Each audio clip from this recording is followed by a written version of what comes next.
Single bed single 22 supreme కోర్టులో affidavit 25 వేసేస్తారు నాకు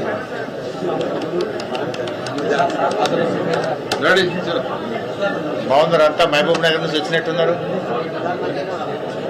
ప్రింట్ వచ్చిందా? అంత ఎలక్ట్రానిక్ ఏనా?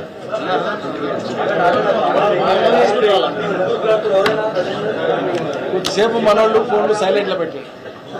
బాబు మీరు ఫోటోగ్రాఫర్లు కెమెరాలను తిప్పలు పెట్టకండి, ఒకటి తీసుకొని వెళ్ళిపోండి. ఇక మీరు మీ ఇద్దరి పోటీ మాకు ఇబ్బంది అవుతుంది. ఆ రిపోర్టర్స్ మీద పడకండి కొద్దిగా. మీరు తినపోయింది బాబు, మీరందరూ భోజనం చేయపోండి, తినేసేయండి.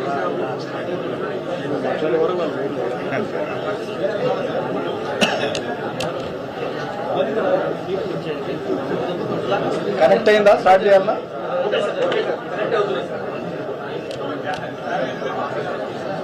జై తెలంగాణ, జై తెలంగాణ.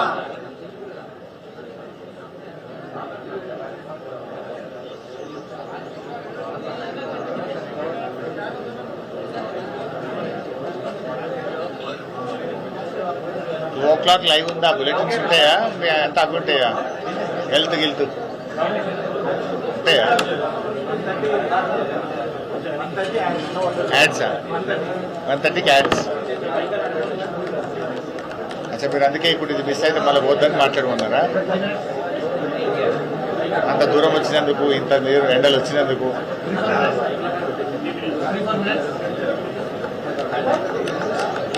కూర్చోపండి. చిట్చాట్ ఇదంతా రికార్డ్ అవుతుందా?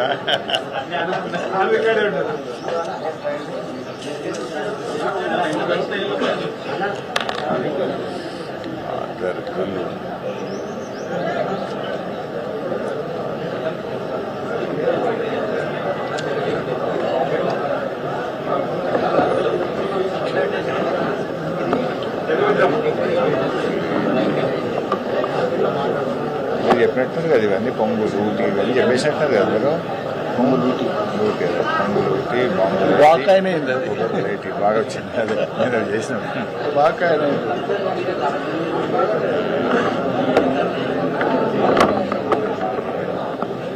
చాలా ప్రయాసపడ్డాడు.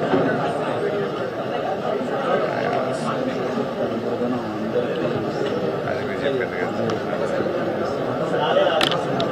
ఆయాసపడ్డాడు. ప్రయాస కంటే కూడా ఆయాసపడ్డాడు. బయటపడడానికి చాలా కష్టపడ్డాడు. ఓకే, మాత్రమే ఓకేనా?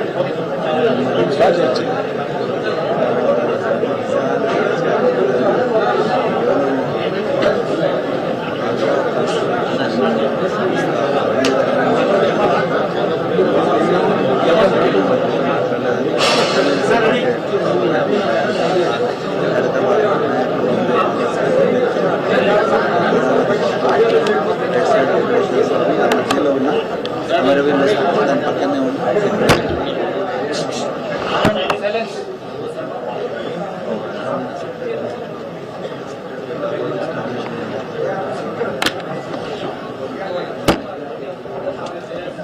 మిత్రులారా, అందరికీ నమస్కారం. నిన్న అత్యంత పవిత్రమైనటువంటి డాక్టర్ బిఆర్ అంబేద్కర్ సచివాలయంలో పొగరులేటి మాటలు విన్నాం. ఆ పొగరులేటి సెక్రటేరియట్కు ఒకవైపు డాక్టర్ బాబాసాహెబ్ అంబేద్కర్, ఒకవైపు బిర్లా మందిర్లో వెంకటేశ్వర స్వామి ఆలయం, మరొక వైపు అమ్మవారు, మరొక వైపు మస్జిదు, చర్చు. అంత పవిత్రమైనటువంటి సెక్రటేరియట్లో కూర్చొని నిజాలు దాచి అబద్దాలు మాత్రమే మాట్లాడాడు ఆ పొగరులేటి మంత్రి. నిన్న ఆయన ఫ్రస్ట్రేషన్ చూస్తూ ఉంటే, ఆయన బూతులు మాట్లాడే విధానం చూస్తూ ఉంటే ఎంత డిఫెన్స్లో పడ్డాడో స్పష్టంగా రాష్ట్ర ప్రజలకు అర్థమైంది. సరుకు లేనప్పుడు సమాధానం లేనప్పుడు తిట్లకు ఎత్తుకుంటారు. నిన్న ఆయన చెప్పిన కథలు, ఆయన మాట్లాడినటువంటి భాష, ఆయన బాడీ లాంగ్వేజు, ఆయన ఎంత డిఫెన్స్ లో పడ్డాడో రాష్ట్ర ప్రజలందరూ కూడా గమనించారు. సమాధానం లేదు గనుకనే నువ్వు తిట్ల రాగాన్ని అందుకున్నావు. ఇలా ఈ పొగరులేటి ఒక రాష్ట్ర మంత్రిగా కాకుండా రాఘవ కన్స్ట్రక్షన్ అధినేతగా మాట్లాడినట్టుగా ఆయన మాటలు ఉన్నాయి. ఎంతసేపు సంస్థను కాపాడుకోవాలి, కొడుకును కాపాడుకోవాలి, గొంతు జించుకోనో తిట్లదండం అందుకోనో పిట్టకథలు చెప్పో దాని నుంచి బయటపడాలనే ప్రయత్నం తాపత్రయపడ్డట్టుగా స్పష్టంగా కనబడ్డది. ఆయన ఎంత ఆయాసపడ్డాడో మనం చూశాం. చాలా ఆయాసపడ్డాడు. అంటే నేనొక్కనే అవినీతి పరుణ్ణి కాదు, నా సహచర మంత్రులందరూ కూడా అవినీతి పరులే అని పాపం వాళ్ళందరినీ కూడా తన కంటిన బురద వాళ్ళందరికీ అంటించే ప్రయత్నం చేశాడు. జూపల్లి కృష్ణారావు గారి కుంభకోణాన్ని ఆయనే బయటపెట్టాడు. ముఖ్యమంత్రి కుటుంబ సభ్యుల టెండర్ల కుంభకోణాన్ని ఆయనే బయటపెట్టుకున్నాడు. బట్టి విక్రమార్క గారి ఆర్థిక శాఖలో బిల్లులు ఇయ్యడానికి పర్సంటేజీల కుంభకోణాన్ని ఆయనే గుర్తు చేశాడు. అంటే ఈ రాష్ట్రంలో జరుగుతున్న అవినీతి కుంభకోణాల చిట్టా చదివి, అరే నన్ను ఒక్కనే కాదు నా చుట్టూ ఉండే మంత్రుల కుంభకోణాలను కూడా రాష్ట్ర ప్రజలకు చెప్పే ప్రయత్నం చేసినాడు. అంటే ఆయన తాపత్రయము, ఆయన ప్రయాస అంతా కూడా నేనొక్కనే కుంభకోణాలు చేయలేదు, నేనొక్కనే అవినీతి పరుణ్ణి కాదు, రాష్ట్ర కేబినెట్ లో చాలా మంది ఉన్నారని తన బురద అందరికీ అంటించే ప్రయత్నం చేసినట్టుగా నిన్న ఆయన ప్రయత్నం కనబడ్డది. ఇలా నిన్నటి ప్రెస్ మీట్ తో రాష్ట్ర ప్రజలకు ఒకటైతే అర్థమైంది, ఆయన పొంగులేటి కాదు పొంగు లూటి అనేటువంటి విషయం చెప్పకనే చెప్పిండు నిన్న. ఇప్పుడు ఇష్యూ సింపుల్ బై, ఇలా క్రషర్ కు సంబంధించి శాసనసభలో స్వయంగా రాష్ట్ర ముఖ్యమంత్రి చెప్పిండు. ఏం చెప్పిండు ముఖ్యమంత్రి? అరే మా మంత్రి గారి కంపెనీ రాఘవ కన్స్ట్రక్షన్ లో జరిగిన అవినీతిని, అవకతవకల్ని మా అధికారులే గుర్తుపట్టారు, మీరేం బయటకు తీయలే ప్రతిపక్షము, మా అధికారులు మేమే గుర్తుపట్టినాం, మేమే పెనాల్టీ వేసినాం, మేమే పైసలు కట్టించినామని ముఖ్యమంత్రి శాసనసభలో స్పష్టంగా చెప్పారు. మైనింగ్ మంత్రి గారు ఏం చెప్పిండ్రు అదే అసెంబ్లీలో? లేదా కరెంటు మీటర్ల షార్టేజ్ ఉండే అందువల్ల డీజిల్ జనరేటర్ మీద నడుపుకున్నాడు రాఘవ కన్స్ట్రక్షన్ అని మైనింగ్ మంత్రి చెప్పాడు. మరి అనుమతులు లేవు కదా అంటే, అనుమతులు కొద్దిగా లేట్ అవుతాయి కదా, ఢిల్లీకి పొల్యూషన్ కంట్రోల్ బోర్డుకి అప్లై చేసుకున్నాడు రాఘవ కన్స్ట్రక్షన్స్ అని మైనింగ్ మంత్రి చెప్పాడు. అధికారులు ఏం చెప్పారు? ఒక్క అధికారి కాదు, revenue, electricity, pollution control board, mining department 4 శాఖల అధికారులు మైన్ ఇన్స్పెక్ట్ చేసి 4 శాఖల అధికారులు ఇది ఇల్లీగల్ మైన్, అనుమతులు లేకుండా నడుపుతున్న మైన్ అని 4 శాఖల అధికారులు రాఘవ కన్స్ట్రక్షన్ కు నోటీస్ ఇచ్చారు. అంటే ఇప్పుడు 4 శాఖల అధికారులు చెప్పింది తప్ప, పొంగులేటి చెప్పింది తప్ప, ముఖ్యమంత్రి గారు నిండు అసెంబ్లీలో చెప్పింది తప్ప, ఈ బాంబులేటి చెప్పింది తప్ప, మైనింగ్ మంత్రి చెప్పింది తప్ప, ఈ పొగరులేటి చెప్పింది తప్ప. ఇవాళ ఆయన సమాధానం చెప్పాలి. శాసనసభలో ముఖ్యమంత్రి, మైనింగ్ మంత్రి ఇద్దరు చెప్పారు ఇది రాఘవకు సంబంధించిందే, మా అధికారులే గుర్తుపట్టారు, రాఘవ మీద కేసులు పెట్టాము, రాఘవ దగ్గర డబ్బులు వసూలు చేసినామని నీ ముఖ్యమంత్రి, నీ మైనింగ్ మంత్రి, నీ సహచరులే చెప్పారు. నువ్వేం బుకాయిస్తున్నావు, అది నాకు సంబంధమే లేదు అని బుకాయిస్తున్నావు. అరే 4 శాఖల అధికారులు పోయి ఒక్కసారి కాదు నీకు 3 సార్లు నోటీసులు ఇచ్చారు. యాక్షన్ తీసుకోమని పొల్యూషన్ కంట్రోల్ బోర్డుకు లేఖ రాశారు. నువ్వు పొగరు తగ్గించుకో, పొగరులేటి, ఇంకా చాలా ఉన్నాయి నీ విషయాలు బయటకు రావాల్సినాయి. శాసనసభలో మరి నువ్వు ఎందుకు లేచి మాట్లాడలే? నువ్వు ఉన్నావు కదా అక్కడనే. నీ ముఖ్యమంత్రి గారు లేచి ఇది ప్రతిపక్షం దొరకబట్లే, ఈ దొంగతనం మేమే దొరకబట్టినాం, ఈ దొంగతనాన్ని మేమే నోటీసులు ఇచ్చినాం, మేమే పెనాల్టీలు వేసినామని నీ ముఖ్యమంత్రి చెప్తుంటే నువ్వు పక్కనే కూర్చున్నావు కదా. ఇది నాది కాదు అని అసెంబ్లీలో నువ్వు ఎందుకు లేచి నిలబడి చెప్పలేదు? నీ మైనింగ్ మంత్రే లేచి రాఘవకు అనుమతులు లేవు, రాఘవ అనుమతుల కోసం ఢిల్లీకి అప్లై చేసిందని చెప్తే అసలు రాఘవకు మైనే లేదని నువ్వు అసెంబ్లీలో లేచి ఎందుకు చెప్పలేదు? నువ్వు అసెంబ్లీలో ఉన్నావు కదా, నా పక్క సీట్లనే కూర్చున్నావు కదా, మరి ఆ రోజు ఎందుకు లేవలేదు? 12 రోజులకు గుర్తొచ్చిందా నీకు మైన్ లేదని? ఇదంతా బుకాయించే ప్రయత్నం, మసిగూసి మారేడుగా చేసే ప్రయత్నం. ఆ మైన్ నీది కాకపోతే అక్కడ కంటైనర్ మీద రాఘవ కన్స్ట్రక్షన్ అనే పేరు ఎందుకున్నది? ఆ కంటైనర్ మీద కాంగ్రెస్ పార్టీ జెండా ఎందుకు పెట్టిండ్రు? బీఆర్ఎస్ పార్టీ బయటకు తీయంగానే ఆ రాఘవ కన్స్ట్రక్షన్ కు పెయింటింగ్ వేసి కనబడకుండా ఎందుకు చేసిండ్రు? కాంగ్రెస్ పార్టీ జెండా ఎందుకు బీకేసిందో సమాధానం చెప్పాలి కదా నువ్వు. నీ కంటైనర్ మీద నీ పేరుంటది, మీద కాంగ్రెస్ పార్టీ జెండా ఉంటది. పొల్యూషన్ కంట్రోల్ బోర్డులో నోటీస్ ఇస్తే, మైనింగ్ డిపార్ట్మెంట్ నోటీస్ ఇస్తే నీ ఉద్యోగి రిసీవ్డ్ అని సంతకం పెట్టి డేట్ వేసి ఫోన్ నంబర్ పెట్టి రాసిచ్చిన డాక్యుమెంటే కదా నేను అసెంబ్లీలో చూపించింది. మరి ఇప్పుడు చెప్పు, ఎవరు తప్పు? ముఖ్యమంత్రి తప్ప? చెప్పు, నా ముఖ్యమంత్రి అబద్దం చెప్పిండు అసెంబ్లీలో అని చెప్పు, మైనింగ్ మంత్రి అబద్దం చెప్పిండు అసెంబ్లీలో అని చెప్పు.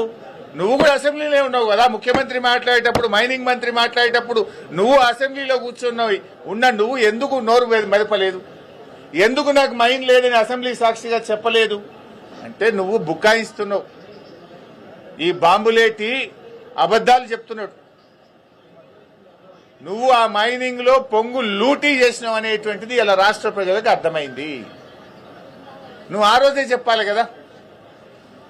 అదేవిధంగా నాదర్గుల్ భూముల విషయం, ఆ బీఆర్ఎస్ టైంలో రిజిస్ట్రేషన్ అయిందని ఒక చిల్లర కథ చెప్తున్నావు. నేను అందుకే చెప్పిన, నిజాలు దాచి అబద్దాలు మాత్రమే మాట్లాడినామని. నిజమేంటిది? 2016లో ఈ భూములను నిషేధిత భూముల జాబితాలో పెట్టింది బీఆర్ఎస్ ప్రభుత్వం. ఆనాటి ఆర్డీఓ గారు ఈ భూములు కొల్లగొట్టే ప్రయత్నం చేస్తే 2016లో 22A కింద పెట్టి నిషేధిత జాబితాలో పెట్టి ఈ భూములను కాపాడింది నాటి బీఆర్ఎస్ ప్రభుత్వం. ఆ తర్వాత ఆ కంపెనీలు హైకోర్టుకు పోతే 2022లో ప్రభుత్వం బలమైన వాదనలు వినిపించి హైకోర్టులో కూడా ఆర్డీఓ గారి నిర్ణయం సరియైన నిర్ణయం, ఈ భూములు సీలింగ్ భూములు అని హైకోర్టు సింగిల్ బెంచ్ లో కూడా ఉత్తర్వులు తెప్పించింది బీఆర్ఎస్ ప్రభుత్వం. ఆ తర్వాత డివిజన్ బెంచ్ కూడా కంపెనీలు పోతే హైకోర్టు డివిజన్ బెంచ్ లో కూడా ఆనాటి రెవెన్యూ డిపార్ట్మెంటు అధికారులు అద్భుతంగా వాదనలు వినిపించి ఇవి సీలింగ్ భూములే, అమ్మిన వారి మీద కొన్న వారి మీద క్రిమినల్ చర్యలు తీసుకోవాలని చెప్పి హైకోర్టు డివిజన్ బెంచ్ నుంచి కూడా జడ్జిమెంట్ తెప్పించింది బీఆర్ఎస్ ప్రభుత్వమే. ఇవి ఎందుకు దాస్తున్నావు? ఆనాటి ఆర్డీఓ ఇవి సీలింగ్ భూములని నిషేధిత భూములా పెట్టింది బీఆర్ఎస్ ప్రభుత్వం కాదా? సింగిల్ బెంచ్ దగ్గర కోర్టులో కేసు గెలిచింది బీఆర్ఎస్ ప్రభుత్వం కాదా? డివిజన్ బెంచ్ లో ప్రభుత్వ పక్షంగా ఇవి సీలింగ్ భూములని కేసు గెలిచింది బీఆర్ఎస్ ప్రభుత్వ హయాంలో కాదా? దీనికి ఎందుకో సమాధానం చెప్పవు. నిన్న మంత్రి గారు ఒక మాట అన్నాడు, ఈ భూములు మేము సుప్రీంకోర్టులో వచ్చిన తర్వాత మా ఆర్డీఓ గారు సుప్రీంకోర్టులో ఫైల్ చేసిండు అన్నావు. ఏమన్నాడు? ఇవి గవర్నమెంట్ భూములే అని సుప్రీంకోర్టులో మేము ఫైల్ చేసినాము, మా ఆర్డీఓ ఫైల్ చేసిండు అని పొంగులేటి గారు అన్నారు. మరి గవర్నమెంట్ భూములే అయితే రోజుకొక పేరు ఎందుకు మారుతుంది బోర్డుల మీద? అక్కడ ఎందుకు ఆ కబ్జాదారులు బౌన్సర్లు పెట్టుకుని రాత్రింబవళ్లు కాపలు కాస్తుంటే ప్రభుత్వం మొద్దు నిద్రపోతుందా? 2.5 ఏళ్లుగా రెవెన్యూ మంత్రిగా ఆ భూమిని ఎందుకు స్వాధీనం చేసుకోలేదు అని అడుగుతా ఉన్నా. ఆడ రోజుకొక పేరు, ఒకనాడు కోహినూర్ వస్తుంది, తెల్లారి ఎంఈఏఎల్ వస్తుంది, తర్వాత శిల్పా వస్తుంది, తర్వాత శిల్పా రాగానే అది మళ్ళీ రాత్రి పెయింటింగ్ పడుతుంది. శిల్పాలు ఎవరు ఉన్నారో తెలుసు కదా. ఆ తర్వాత ఏక్యూ స్క్వేర్ వస్తుంది, ఆ తర్వాత మళ్ళీ కోహినూర్ సింప్లెక్స్ వస్తుంది. ఎందుకు బోర్డుల మీద పేర్లు మారుతున్నాయి? ఏక్యూ స్క్వేర్ వెనుక నీ కొడుకున్నది నిజం కాదా? శిల్పాతో మీకు వ్యాపార సంబంధాలున్నాయి నిజం కాదా? పెడదామా, డాక్యుమెంట్లు బయట పెడదామా? శిల్పాతో రాఘవ కంపెనీకి ఇవాళ హైదరాబాద్ లో వ్యాపార సంబంధాలు ఉన్నాయా లేవా? ఏక్యూ స్క్వేర్ లో మీ కొడుకు భాగస్వామ్యా కాదా? నేను సింపుల్ ఒక మాట అంటున్నా, నువ్వే అంటున్నావు ఇది ప్రభుత్వ భూమి, మేము సుప్రీంకోర్టులో వేసినాము, మా ఆర్డీఓ వేసిండన్నావు. ప్రభుత్వ భూమి అయితే నీ హైడ్రా గడివిక్తుందా? ప్రభుత్వ భూములు కాపాడడానికి, చెరువులు కాపాడడానికే కదా హైడ్రా. వెళ్ళండి. నేను మంత్రి గారిని కోరుతున్న, నిజాయితీ ఉంటే, చిత్తశుద్ధి ఉంటే తక్షణమే ఆ కాంపౌండ్ వాళ్ళు తొలగించండి, బౌన్సర్లను, ఆ ఆక్రమణదారులపై క్రిమినల్ కేసులు పెట్టండి, అరెస్ట్ చేయండి, ఆ భూమిని ప్రభుత్వం స్వాధీనం చేసుకోండి, ఆ భూమిలో సాగు చేసుకున్న రైతులకు ఎంట్రీ ఇవ్వండి. 2.5 ఏళ్లుగా రెవెన్యూ మంత్రిగా మరి నువ్వేం చేస్తున్నావు? ప్రభుత్వ భూమి అని నిన్న చెప్పినావు కదా. If it is government land, why government is not taking action? As per the Land Sealing Act, RDO is the custodian of the sealing lands. Then what is that RDO is doing? What is that Hydra is doing? పేదోళ్ళ ఇండ్ల మీదకి శనివారం ఆదివారం పై రాత్రికి రాత్రే కూలుస్తారు. High court స్టేలున్నా కూల్చే Hydraa ఇక్కడ a stay లేదు. In fact high court order ఉంది, ఇది గవర్నమెంట్ ల్యాండ్, ఇది సీలింగ్ ల్యాండ్ అని హైకోర్టు ఆర్డర్ ఉన్నా కూడా హైడ్రా ఎందుకు కళ్ళు మూసుకున్నది? హైడ్రా ఎందుకు యాక్షన్ తీసుకోవడం లేదు? దీనికి సమాధానం ఎందుకో చెప్పడు మంత్రి గారు. మంత్రి గారు, నువ్వు ఇదివరకు ఒకసారి బాంబులు పట్టే అని చెప్పి ఏడాది అర్థమైంది, నీ బాంబులన్నీ తుస్సు బాంబులే అయిపోయినాయి. నీ మాటలు విన్నాక రాష్ట్ర ప్రజలకు పొంగులేటి పొగరు దగ్గలేదు, నువ్వు పొగరులేటివి అనే విషయం స్పష్టంగా అర్థమైంది. నీ లూటి మైనింగ్ లో నువ్వు పొంగు లూటివి అనే విషయం కూడా రాష్ట్ర ప్రజలకు స్పష్టంగా అర్థమైంది. ఇంకా చాలా ఉన్నాయి బయటకు వచ్చేది, ఏమిట్లకేమి రాలే, ఇంకా చాలా ఉన్నాయి. మేము స్ట్రైట్ గా అడుగుతున్నాం, ఇది ప్రభుత్వ భూమి అని ఎప్పుడైతే మీరు చెప్తున్నారో సెక్రటరియట్లో కూర్చొని, అది ప్రైవేట్ ఆధీనుల చేతుల్లో ఉంది. కమాన్, యూ హ్యాండ్ ఓవర్ ఇట్. హైడ్రాను పంపించు, కాంపౌండ్ వాళ్ళు డెమాలిష్ చేయి, ఆక్రమణదారులను, బౌన్సర్లను అరెస్ట్ చేయి, అక్కడ గవర్నమెంట్ భూమి అని పేరు పెట్టి చిత్తశుద్ధి నిరూపించుకో. నంబర్ 1. నంబర్ 2, మైనింగ్ అధికారులే చెప్పినారు, 4 శాఖలు, రెవెన్యూ డిపార్ట్మెంట్, రెవెన్యూ అంటే నీ శాఖనే కదా, ల్యాండ్సే కదా, నీ శాఖ అధికారే పోయి చెప్పిండు ఇది రాఘవాది అని.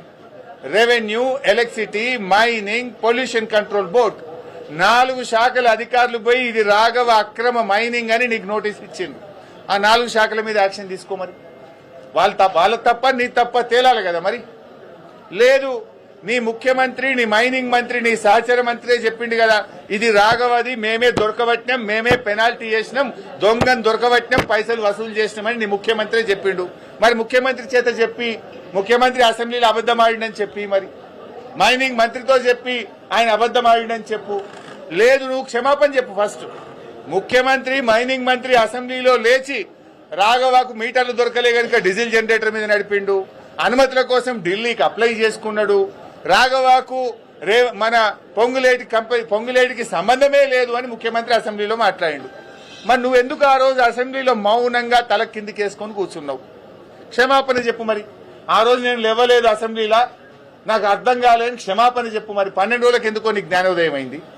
అన్ని ప్రజలకు అర్థమైపోయినాయి, this is all humbug drama. నువ్వు ఇవాళ పొంగులేటి కాదు, పొంగు లూటివి, నువ్వు బాంబు లేటివి, నువ్వు పొగరు లూటివి, ఇవన్నీ అబద్దాలు మాట్లాడుతున్నావు అనే విషయం స్పష్టంగా అర్థమైంది. నిజాయితీ ఉంటే ఇప్పటికైనా తప్పు నొప్పుకో, ప్రజలకు క్షమాపణ చెప్పు, ఆ భూమిని ప్రభుత్వ ఆధీనంలోకి తీసుకోండి. Thank you.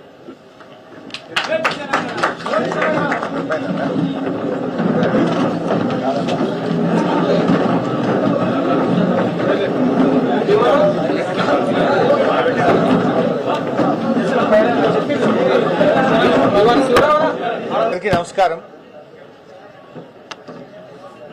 నిన్న అత్యంత పవిత్రమైనటువంటి డాక్టర్ బిఆర్ అంబేద్కర్ సచివాలయంలో